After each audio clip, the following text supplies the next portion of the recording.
लाखों तारा। भजनों का करके बहाना शाम हमको भी तारो। भजनों का करके बहाना शाम हमको भी तारो। हमको भी तारो शाम हमको भी तारो।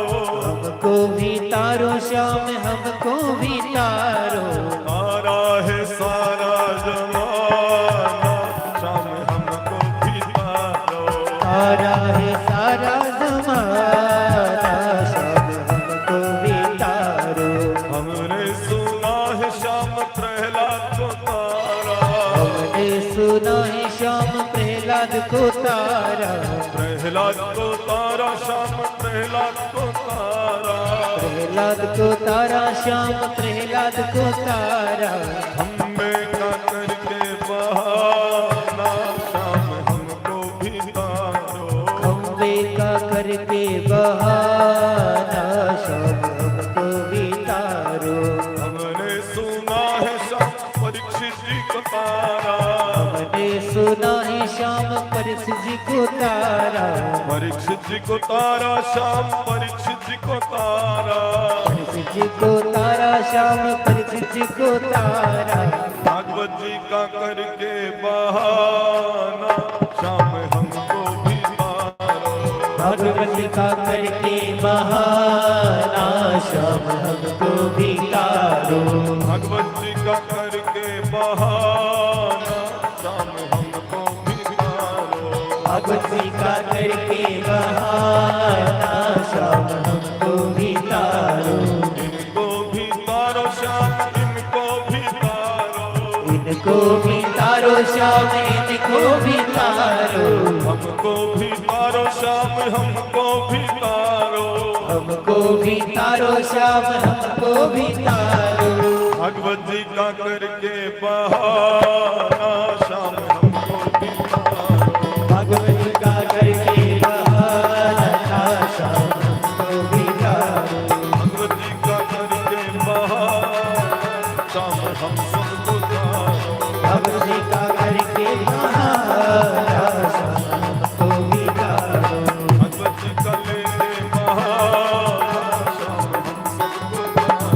भगवत जी का करके बहाना शाम हमको भी तारो। हमको भी तारो, भी तारो। बोले श्री सदगुरुदेव की जय सदगुरु महाराज की जय। धुंधुकारी नाम के प्रेत तक की मुक्ति इस कथा से हो गई है। कल मैंने बहुत जल्दी जल्दी में आपको श्रवण करवाया था।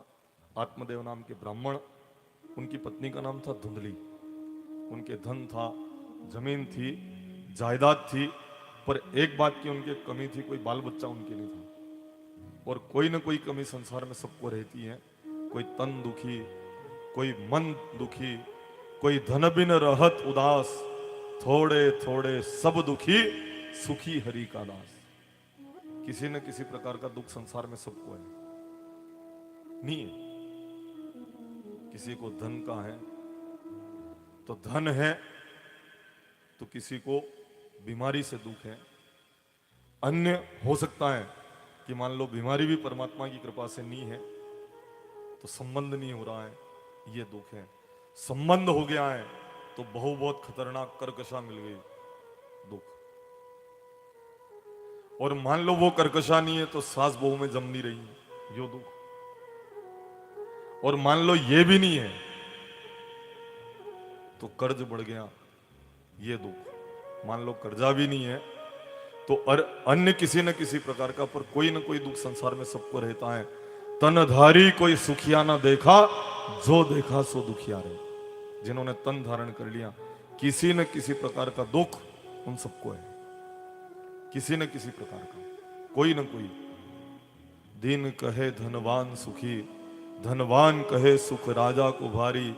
राजा कहे महाराज सुखी, महाराज कहे सुख इंद्र को भारी। इंद्र कहे चतुरानन सुखी, चतुरानन कहे सुख शंकर को भारी। और तुलसीदास विचारी कहे, हरि भक्ति बिना सब जीव दुखारी। हरि भक्ति के बिना सब जीव दुखी है।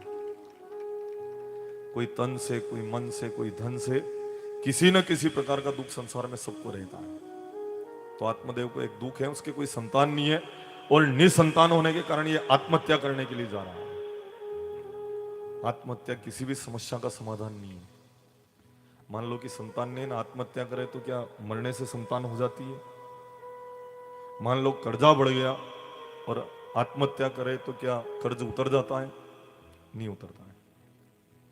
मेरी संस्कृति में तो ऐसा तक लोग कहते हैं कि अगले जन्म में भी आपको कर्जा उतारना पड़ेगा। एक कर्जदार व्यक्ति जब वो खूब उधार लेकर घी पीता था और बहुत सुखी था वो, क्योंकि उधार डाला कर घी पीता था वो।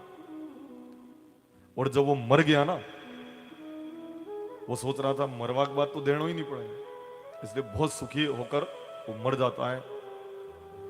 पर अगले जन्म में उसी कर्जदार व्यक्ति के यहां पर वो भैंस बनता है और जब उस भैंस का दूध निकालता है वो धनवान व्यक्ति, तो एक दूसरी भैंस ने उस भैंस से पूछा, क्यों री तेरा कौन से कर्म थे जो इस ऐसे कंजूस व्यक्ति के घर में तेरा जन्म हुआ? उस भैंस ने कहा कि पिछले जन्म में मैंने इसका उधार चुकता नहीं किया, इसलिए मुझे इसके यहाँ भैंस बनना पड़ा है और ये रोज निचोड़ रहा है मेरे को इस तरह से दूध निकाल निकाल कर, यहाँ तक कि मेरे पाड़े पाड़ी के लिए भी रहने नहीं देता, इतना कंजूस आदमी है। तो अगले जन्म में भी आपको कर्ज तो उतारना पड़ेगा। अगर कर्ज हो जाए तो आत्महत्या नहीं करे, ऋण मुक्तेश्वर महादेव जाए, 5 गुरुवार या 5 शनिवार तक ऋण मुक्तेश्वर महादेव दर्शन करें और ऋण मोचक मंगल स्तोत्र का पाठ करें। धीरे धीरे 1-2 वर्ष में आप कर्ज से हल्के हो जाएंगे। पर फिर गम खाना भी सीख लेना। एक वेत नाप कर एक हाथ चलना तो आपके कर्जा नहीं होगा। एक हाथ नाप कर एक वेत चलना खाली तो आपके कर्जा नहीं होगा। नहीं, एक वेत नाप कर एक हाथ अगर चलोगे ना तो फिर तो कर्जा होना तय है। बहुत विचार करके एक कदम भी बढ़ाना है तो विचार करके बढ़ाना है। अगर कर्जा उतर जाए तो फिर डबल कर्जा कोशिश करो कि कम हो। आली पारी आप ट्रैक्टर का सौदा कर लेते हो कि अब के तो हौज उठावे फसल को और जाकर ट्रैक्टर लेके चले आते हो। अब विचार करो आप कि फसल आएगी, खरा में है और आप सौदा कर लो। फिर धीरे धीरे धीरे जब उसका ब्याज बढ़ता है ना तो खरा में लोग अगले साल पैसे लेने आ जाते हैं मोटरसाइकिल लेकर। क्यों साहब, कब दे रहे हो, कब हिसाब कर रहे हो? तो जब आय से अधिक हम खर्च करेंगे तो निश्चित हमको कर्ज में दबना पड़ेगा। इसलिए आय से अधिक खर्च हम न करें। आमदनी 18 न खर्चा रुपया, कर्जदार हो न हो फिर। इसलिए बहुत विचार करके कदम बढ़ाना है। एक हाथ न खाली एक में चलना है। अगर ऐसा आप करोगे ना तो आप सदैव कर्ज मुक्त रहेंगे। और कर्ज युक्त अगर हो तो नींद भी नहीं आएगी और बहुत परेशान रहना पड़ेगा कि महाराज मेरे तो 22,000 ने 25,000 ने 30,000 तो खाली ब्याज ब्याज में जा रहा है। आगे किस तरह से महाराज काम बन पाएगा, मूलधन कैसे चुकता कर पाऊंगा? और आप स्वयं को ये निर्णय लेना पड़ेगा। कोई सरकार, कैसी भी सरकार आ जाए तो कोई कर्ज का समाधान नहीं निकलेगा। हमारे बीच में जनप्रतिनिधि भी विराजमान है, हो सकता है दोनों पार्टियों के लोगों में। मैंने 12वीं के अर्थशास्त्र में पढ़ा था, किसान का बेटा कर्ज में जन्म लेता है, कर्ज में जीता है और विरासत में अपने बेटे को कर्ज ही देकर मरता है। ऐसा क्यों? खरा कमाता है और खोटा खाता है।